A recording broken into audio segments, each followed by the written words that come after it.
heritage viticulture and old vines.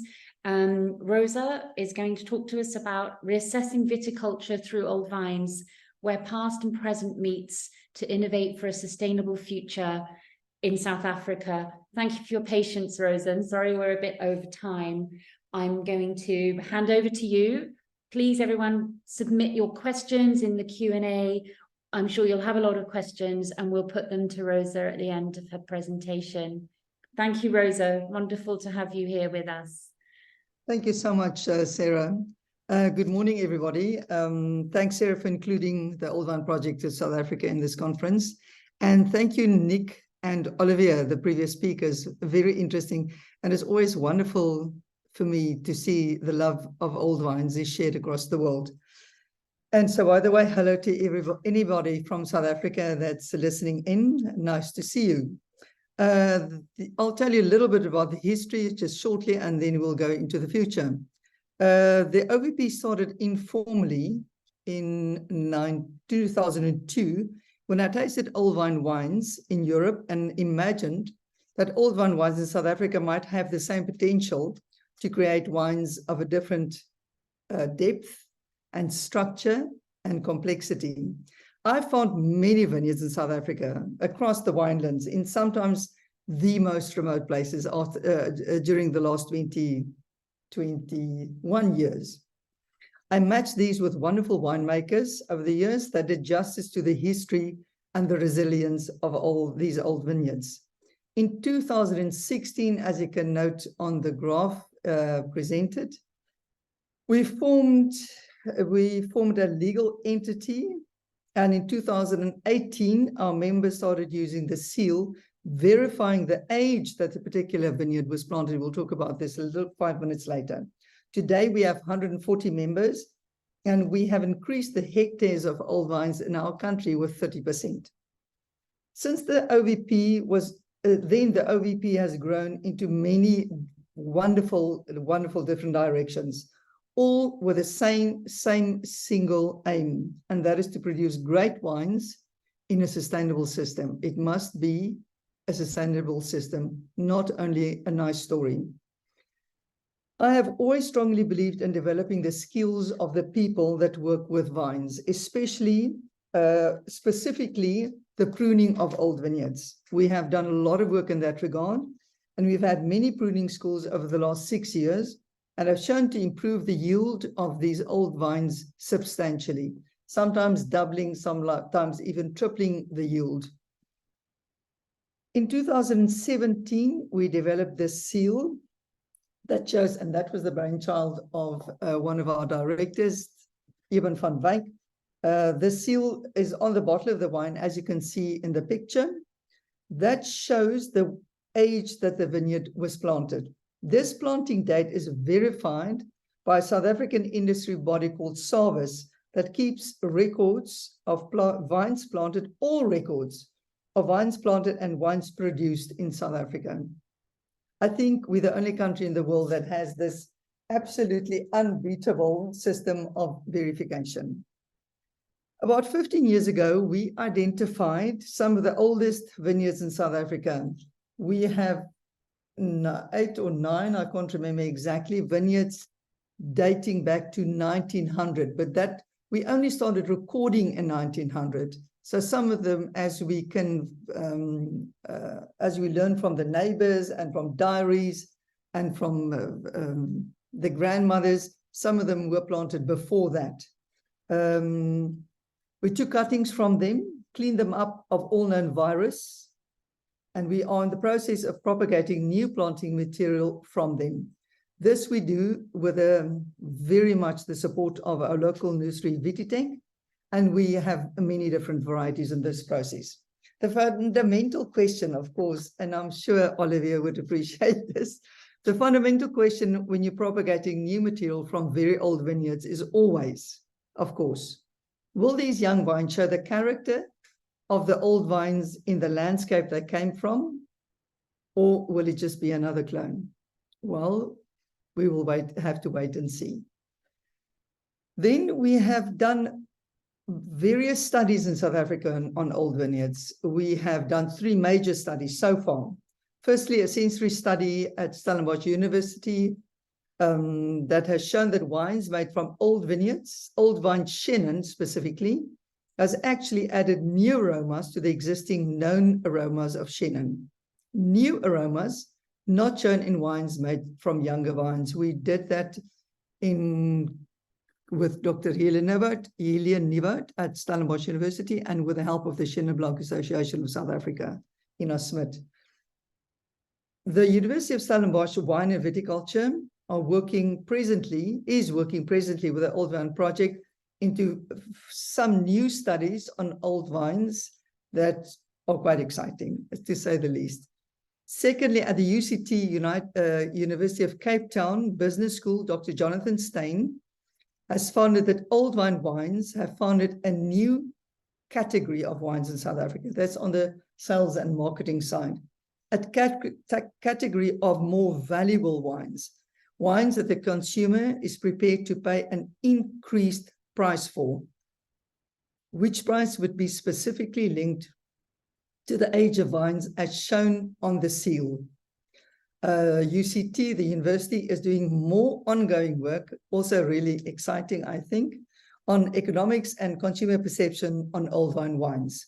Lastly, Professor Johan Burger has shown also at the University of Stellenbosch, our local wine and viticulture school, has shown a difference between the juice produced by old vines as opposed to the juice from young vines. Same variety, same slope, same everything. The only difference was the number of years the vines were planted. But what does the future hold for us? What is our challenge? Many different countries in the world now have old vine projects, all telling stories of survival and perseverance and memories of old cultures and history. We know where many of the old vineyards in the world are. We can actually look them up now in the Old Vine Registry, a fantastic initiative, thank you. But will they and many other younger vineyards survive climate change in years to come? Much has been written about the memory and the inherent wisdom of old vines. There's been various articles and books written about this. The question is, what can we learn from them to ensure that the vines we plant today will be there for our children and our grandchildren in 50 or 100 years' time? How do we plant now to grow old? Plant to grow old. The challenge is, of course, as you notice on the screen here, climate change. We have seen floods across the globe. We've just had devastating floods in the winelands of South Africa. We've seen these pictures speak for themselves.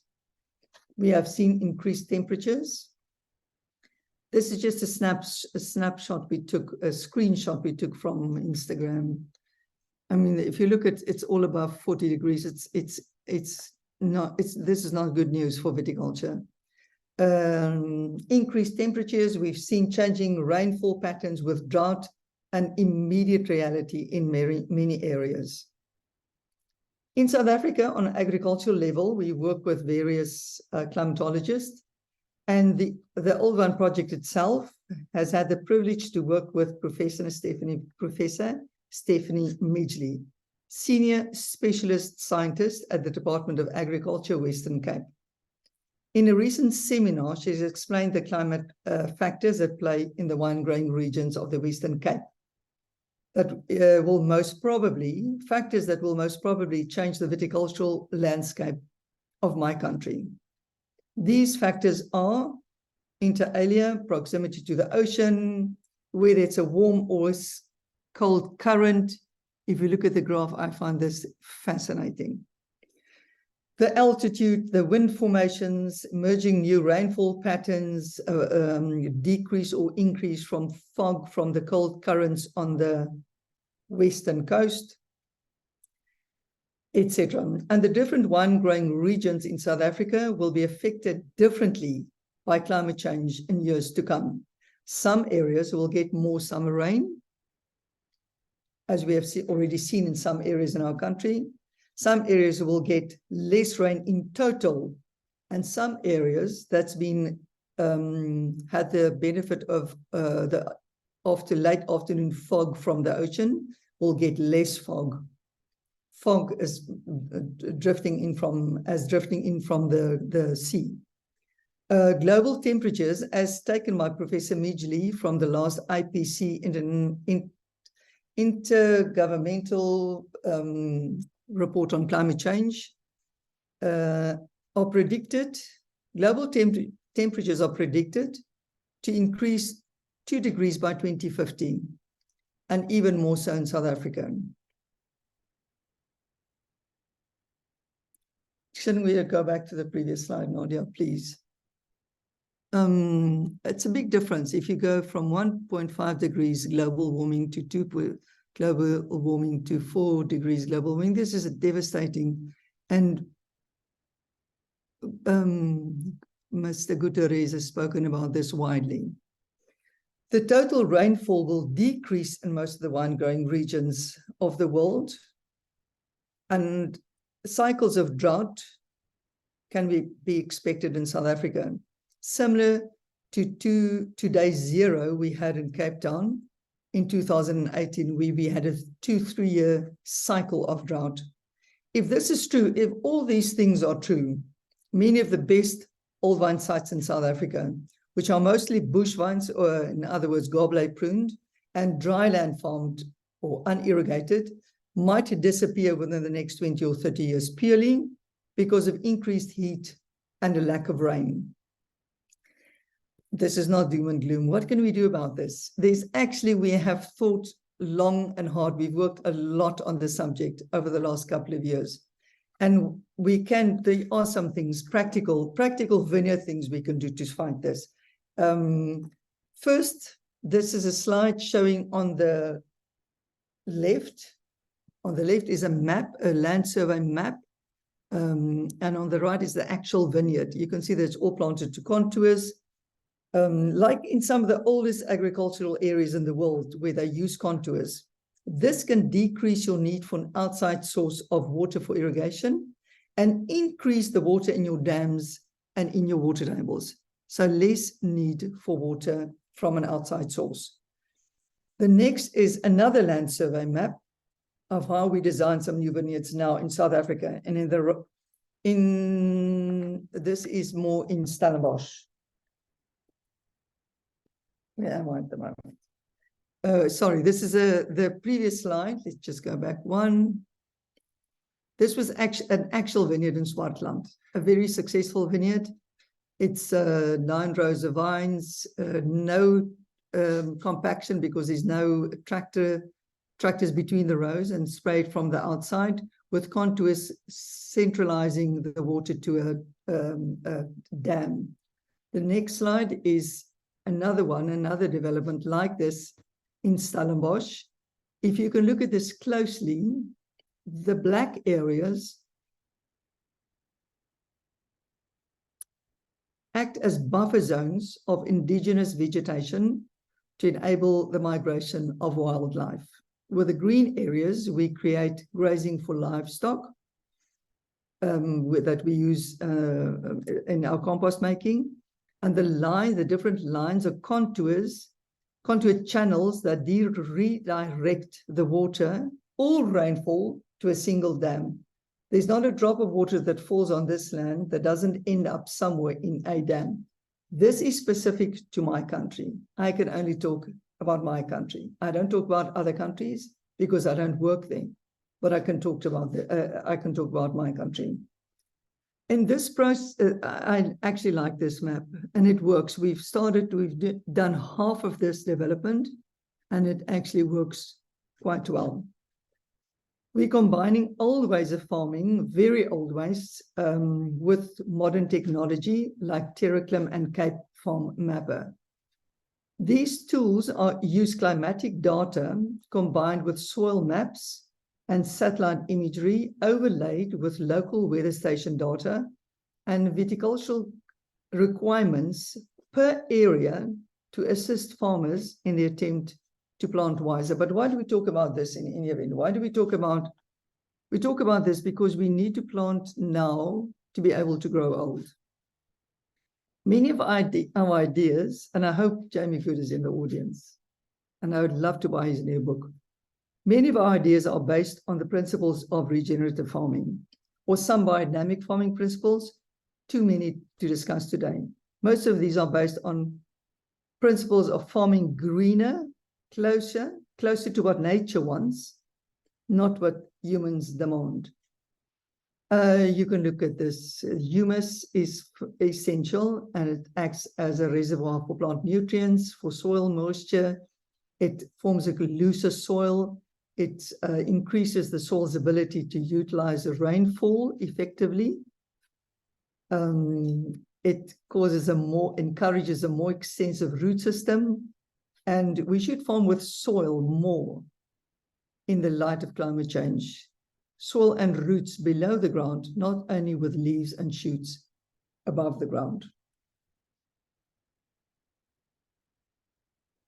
Those principles I just spoke about were taken from a wonderful book that I found. It was actually given to me by a friend, written by a Professor Talbot. He was a professor in geology at University of Cape Town in 1947. This book was published in 1947. And it was a book about contours, about organic farming, about erosion control, etc. Written in 1947, and those principles are even more valid today. If we do not plant and plan smarter, many of our old vineyards, like this beautiful dry land field blend called Chairperson, it's a wine made by Ibn Sadi. It's planted up the west coast of South Africa, might be in danger in future.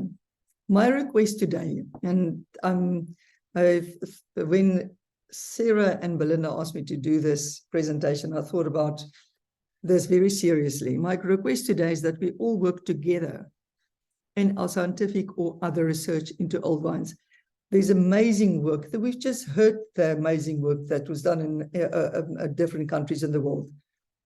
There's also amazing work being done in places like Rioja, I know for a fact, and Australia, by passionate and clever people. My request is that we talk together and share ideas on what the essential questions are. What do we need to do? Let me just have a sip of wine. My voice is not so good today. My request is that we talk together and share ideas on what the essential questions are. What do we need to learn from old vines that will enable us to survive? In essence, why did these vineyards grow old? And I'm sure this question will be repeated and has been repeated various times in this conference. We all have our ideas, but we need some universal scientific answers to this question. Because working together will all be for the greater good. If old vine projects across the globe want to be of significance in years to come, we will try to find the answers, or at least some answers, on how vines everywhere will survive climate change based on the vines that already have a history of survival, vines that have already stood the test of time. If you wish to share any studies on old vines, studies already completed, studies that you're busy with, or subjects that you plan to do research on, please visit the Old Vine Project website where you can submit your subject on the research page. And in that way, we can build a library of old vine research. Thank you so much. That's all I have to say today.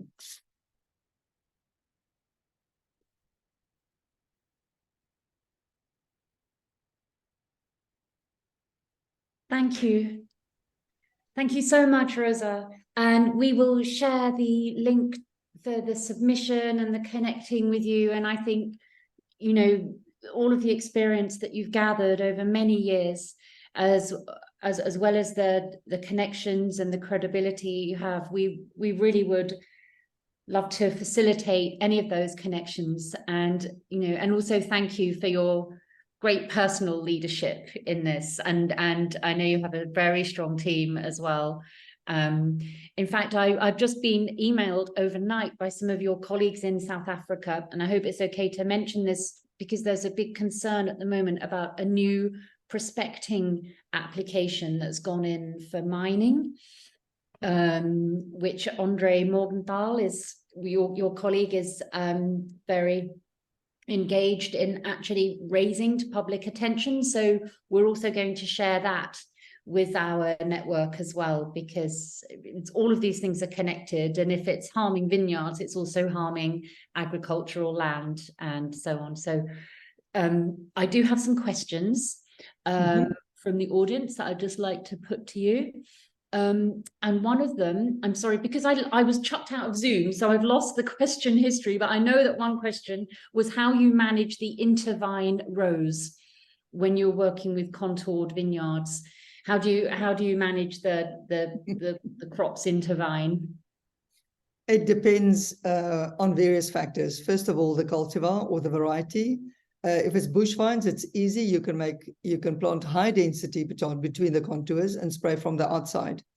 If it's a trellis vineyard, you can't plant high density and spray from the outside. Of course, then you have to plant almost straight on the slope, not too straight to cause erosion, but almost straight on the slope, and have a turning circle in the contour. The distance between contours depends on the amount of rain you get in that specific site. So you actually have to do a little bit of a geohydrological study and work it out from there. But all the contours take the water down to a single stormwater drain system, and that goes down the slope into a dam. But the planting on the contours is a very interesting subject. We've done 8 developments like this in South Africa, and we're getting more clever about it all the time. Thank you. That was Jonathan Rodwell who asked that question. I heard a very good answer. You're happy with that, Jonathan? I think he's happy. Jonathan can also email me afterwards if he wants more info. Wonderful, thank you. And just for everyone, what we will do is everyone who's registered, we will email you and send you the links for getting in touch with the Old Vine Project in South Africa. And we'll also share that call for collaboration, international scientific collaboration as well, Rosa, on our channels. And we look forward to hearing about the outcomes. So thank you. Thank you so much for joining us and for everything you do. Thanks a lot. Good luck with the rest of the conference. Thank you. Thanks a lot. Bye.